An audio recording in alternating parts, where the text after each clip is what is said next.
Hello friend, FASTag Odia YouTube channel को स्वागत। आज आम जाना आधार कार्ड सहित भोटर आईडी लिंक करने जरूरी कि एवं एहर नियम विषय। भोटर आईडी कार्ड को आधार सहित लिंक करने नहीं साधारण लोकों मनरे द्वंद्व शेष होबार नाम नेउना। गोटे पटे सरकार अनेक थर स्पष्ट कर भोटर परिचय पत्र को आधार सहित संयोग करने बाध्यतामूलक नुहे, यह स्वेच्छाकृत भित्तिरे आधारित। किंतु एहीपरि अनेक रिपोर्ट सामना को आसीछि जेतेबेले बूथ स्तरर अधिकारी लोकों को चेतावनी दैछन्ति जे भोटर परिचय को आधार सहित लिंक करने आवश्यक।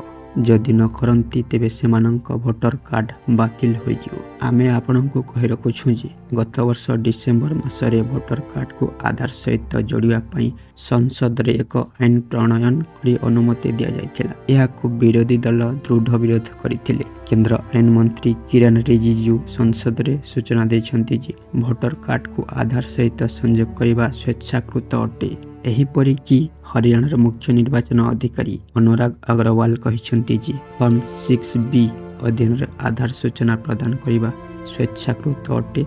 जदि आधार दिया जाय न थाए तेबे भोटर कार्ड तैयारी पई आवेदन प्रत्याख्यान हेबो नाही।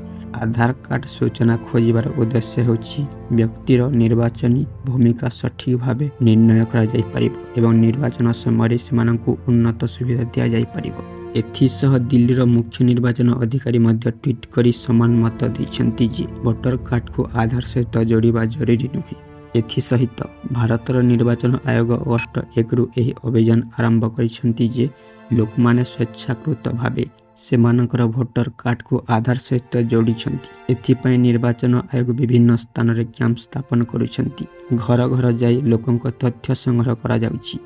एपर्यंत अगस्ट 20 सुधा समुदाय 3 कोटी रु ऊर्ध्व आधार तथ्य संग्रह करा जाइछि। भोटर कार्ड को आधार सहित जोड़िबा पछर उद्देश्य हेउछि भोटर तालिका को संकलित करिबा, तालिका थिबा लोकंक नाम पुनरावृत्ति न करिबा, विस्थापित भोटर को पंजीकरण करिबा, गोटे नाम रे 2टी भोटर कार्ड न रहिबा बोली किरण रिजिजू कहिसंती। किंतु सरकारक एही निष्पत्ति को विभिन्न विभाग समालोचना करिछि। यहाकू व्यक्तिगत गोपनीयतार उल्लंघन बोली कहा जाउछि।